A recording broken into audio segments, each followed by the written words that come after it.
Welcome again to another instalment of Mr. Angry is on holidays and has decided to inflict Gruntski upon the rest of the world. Welcome. Today I'd like to talk to you about something that is near and dear to my own heart, as opposed to Mr. Angry's heart. I really don't know what he thinks about this particular subject, and to be honest with you, I couldn't give a fuck. But anyway, I'd like to talk to you about insects. Bugs, creepy crawlies, critters, whatever you want to bloody call them, I really don't care, but I don't get their shit. It makes no sense to me. Mosquitoes, as an example. Is there anybody on the face of this planet that can tell me that mosquitoes are a good idea? I mean, what the fuck was going on when they were created?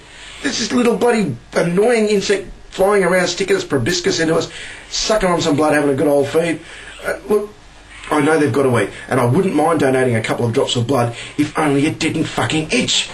You go outside, you have a barbecue, you have a couple of bevies, you have a good night, you go inside and you go to bed and you're scratching. You lie there, you're scratching, you just got to get into it and you can't do anything about it. I mean, they've got these little stingers things and it doesn't work.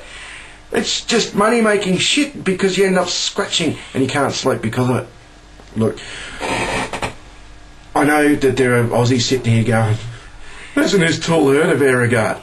Well, yeah, AngryAussie is an insect repellent over here in Australia. I don't know what the equivalent is anywhere else, but over here we've got AngryAussie, and yes, it does work. But to be honest with you, I can think of much nicer smells to spray myself with. Like, I could roll in some rancid beef. That'd be a good smell in comparison. Or I could make myself into a tomcat's pissing pole so that all the tomcats in the area could come and spray me, and then I'd smell really nice because everyone knows what tomcat piss smells like, and it's feral. That was a pretty good pun. But anyway, so the result, I'm declaring war on all those buzzing little fuckers who look at me like a smorgasbord on legs. I just can't cope with this shit anymore. Next on the hit list is earwigs.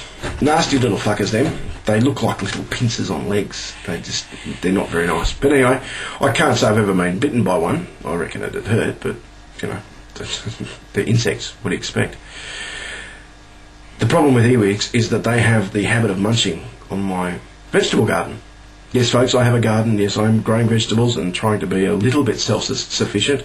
I can't grow beer cans yet, but I'm working on it, honest.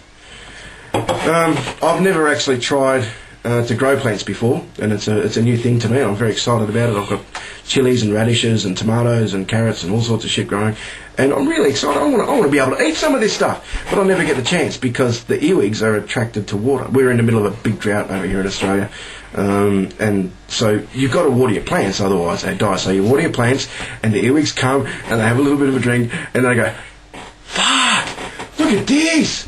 Food as well!" Oh yeah! So they do that. They get into your food, into their food, which just happens to be your food, and the end result is these little fuckers come along, eat all your food. You get nothing except the big water bill because you're trying to water your plants, and the earwigs are just going, "Oh mate, bring it on! Give me some more of that food and water. I can't think of anywhere else I'd rather be than sitting here eating all your fucking vegetables." It's a beautiful thing. Anyway, thanks very much for watching. I'll see you tomorrow.